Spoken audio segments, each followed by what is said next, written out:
Terima kasih. Assalamualaikum warahmatullahi wabarakatuh. Rekan-rekan wartawan yang saya cintai, terima kasih sudah hadir malam ini di Mawangsa Hotel untuk menghadiri press conference singkat yang saya laksanakan untuk mengklarifikasi beberapa hal yang menjadi fokus pemberitaan hari ini sehubungan dengan diskusi yang tadi diselenggarakan oleh kedai kopi di Hotel A1 di Jalan Wayan Hashim, Jakarta, terkait dengan sikap dan komitmen pribadi saya dan juga sikap dan komitmen PBB terhadap Koalisi Indonesia Maju. Sebagaimana saudara-saudara maklum, PBB merupakan salah satu partai yang di awal sekali mendeklarasikan Pak Prabowo Subianto sebagai calon Presiden Republik Indonesia 2024-2029 yang akan datang, sebelum ada satupun partai melakukan deklarasi, dan deklarasi dilakukan pada akhir Agustus yang lalu di Bumi Serpong Damai, dan kemudian kami melakukan kegiatan serupa deklarasi di 6 wilayah, mulai dari Aceh sampai ke Jayapura sampai ke Papua. Nah, komitmen PBB terhadap Pak Prabowo Subianto adalah komitmen yang teguh, dan kami ini menjadi partner dalam Koalisi Indonesia Maju, dan kami adalah partner yang terpercaya, saling memegang teguh komitmen, janji, kebersamaan dalam memecahkan persoalan-persoalan yang dihadapi. Suka dan duka kita akan bersama-sama menghadapi masalah bersama yang kita hadapi. Jadi tidak ada keraguan sedikit pun mengenai komitmen saya pribadi dan komitmen PBB terhadap Pak Prabowo dan terhadap koalisi. Apalagi saya pribadi sudah mengenal beliau sekitar 43 tahun yang lalu, mulai tahun 1980 sampai sekarang. Walaupun ada pasang surutnya, tapi sekali kami berkomitmen, maka kami akan teguh memegang komitmen itu. Nah, sehubungan dengan pelaksanaan putusan dari Mahkamah Konstitusi yang sama-sama kita ikuti kemarin, ada 4 putusan Mahkamah Konstitusi, dan saya juga sudah menyampaikan rilis tertulis kemarin tentang putusan Mahkamah Konstitusi itu, baik putusan yang pertama, 2, 3, maupun keputusan yang terakhir, nomor 4, yang mengabulkan permohonan pemohon mahasiswa dari Universitas Surakarta, yang akhirnya Mahkamah Konstitusi mengabulkan sebagian dan menyatakan bahwa ketentuan dalam pasal 167 huruf Q dari Undang-Undang 7 tahun 2017 tentang pemilu, tentang syarat presiden berusia serendah-rendahnya 40 tahun oleh Mahkamah Konstitusi dinyatakan bertentangan dengan UUD 45 kecuali dimaknai, ya, kecuali dimaknai pernah atau sedang menduduki jabatan yang dipilih melalui pemilihan umum, termasuk kepala daerah. Dan itu putusan yang ada di dalam diktum Mahkamah Konstitusi, putusan Mahkamah Konstitusi. Nah, putusan Mahkamah Konstitusi itu tegas bunyinya dalam diktum, tidak ada perbedaan tafsir dan perbedaan pendapat mengenai bunyi diktum itu. Walaupun putusan sebagai sebuah putusan itu bisa menimbulkan kontroversi, pro kontra terhadap putusan. Tapi pro kontra terhadap putusan dari Mahkamah Konstitusi dan putusan-putusan pengadilan pada umumnya adalah persoalan politik dan persoalan akademik. Nah, apapun persoalan politik dan akademik, dia tidak dapat meruntuhkan atau menggugurkan putusan Mahkamah atau Mahkamah Konstitusi dan putusan pengadilan pada umumnya. Jadi keputusan itu seperti itulah bunyinya, dia final, dia binding, dia final, dia terakhir, tidak dapat diajukan banding dan kasasi, dan dia final. Maka semua pihak terikat dengan putusan Mahkamah Konstitusi itu, terlepas daripada adanya pro kontra terhadap putusan Mahkamah Konstitusi itu sendiri. Dan saya kira terhadap putusan Mahkamah Konstitusi itu siapa saja boleh mempunyai pendapat, boleh mengkritik, ya, karena terbuka untuk dikritik oleh siapapun. Kalau ditanya kepada saya sebagai akademisi hukum tata negara, jawaban saya seperti ini. Ya, dan tadi sudah didengar jawaban saya terhadap putusan Mahkamah Konstitusi dalam diskusi di kedai kopi tadi pagi.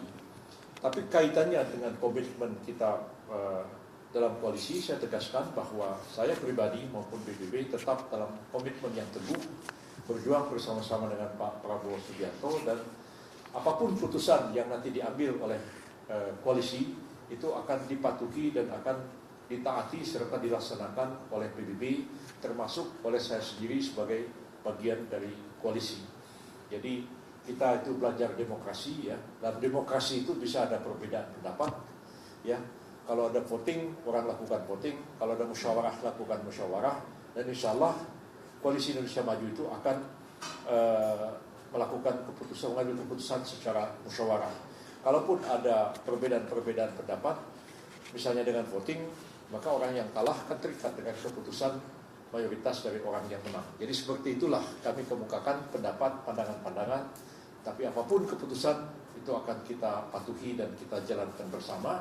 Termasuk misalnya putusan dari Pak Prabowo Subianto untuk memilih Pak Gibran sebagai calon wakil presiden, ya itu kita akan patuhi, kita akan dukung keputusan itu, dan kita akan laksanakan dalam prakteknya. Dan apapun kritik, apapun saran dan pendapat, maka kami akan bersama-sama mempertahankan keputusan yang telah diambil itu. Jadi dari segi komitmen dan keputusan PBB itu nggak usah diragukan, nggak usah dikhawatirkan.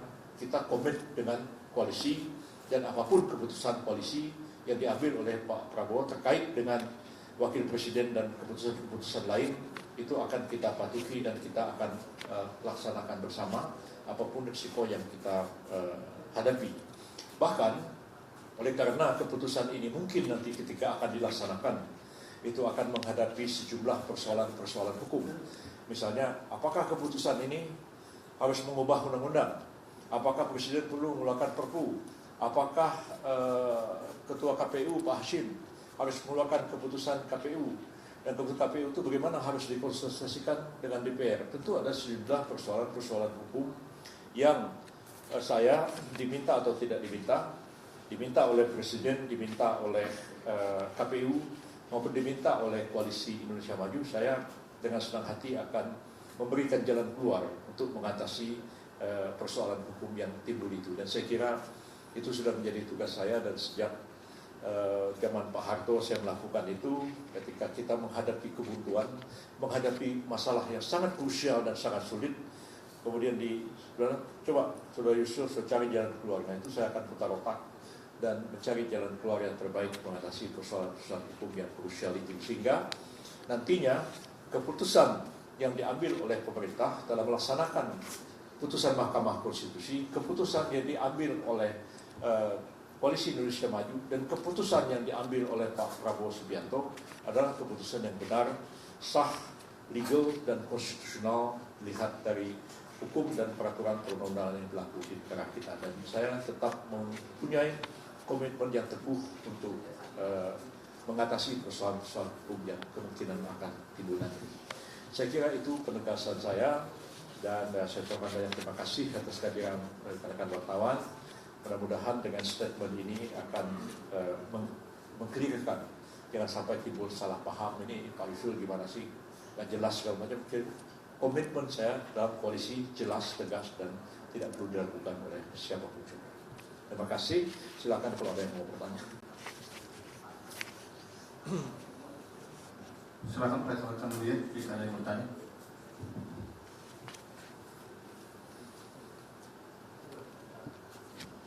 Selamat malam Bang, Adil dari Tempo. Tadi saya juga ikut di kedai kopi itu ya, tapi secara mendadak juga akhirnya memberikan klarifikasi. Nah kira-kira apa yang terjadi sehingga Bang Yusril akhirnya memutuskan secara mendadak membuat konfes di sini? Betul, karena memang saya melihat tidak secara lengkap apa yang saya sampaikan di diskusi kedai kopi itu dimuat oleh berita, sehingga banyak kawan-kawan bertanya. Ya, juga internal Koalisi Indonesia Maju bertanya, ini ada apa Bang Yusril? Kok Anda ngomong seperti ini? Padahal tadi saya bilang, saya terangkan dalam pertemuan di kedai kopi itu bagaimana sikap PBB dalam koalisi. Saya bilang dalam demokrasi itu orang yang kalah ikut orang yang menang.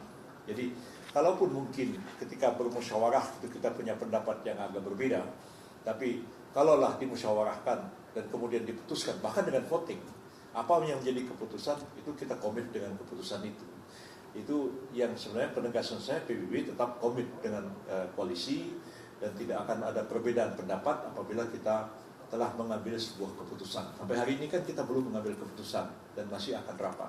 Nah, ini kurang mendapatkan porsi pemberitaan, sehingga malam ini saya mengklarifikasi masalah ini supaya tidak timbul kesalahpahaman lebih lanjut. Tapi kepada kawan-kawan yang bertanya, setelah saya jelaskan, kawan, oh begini persoalannya, iya saya bilang. Tadi juga saya telah menulis press release dan saya sampaikan dan sudah dimuat oleh beberapa media. Detikcom kelihatannya sudah memuat beberapa menit yang lalu. Itu pertimbangannya ya. Saya Audrey Chandra. Saksikan program-program Kompas TV melalui siaran digital, pay TV, dan media streaming lainnya. Kompas TV, independen, terpercaya,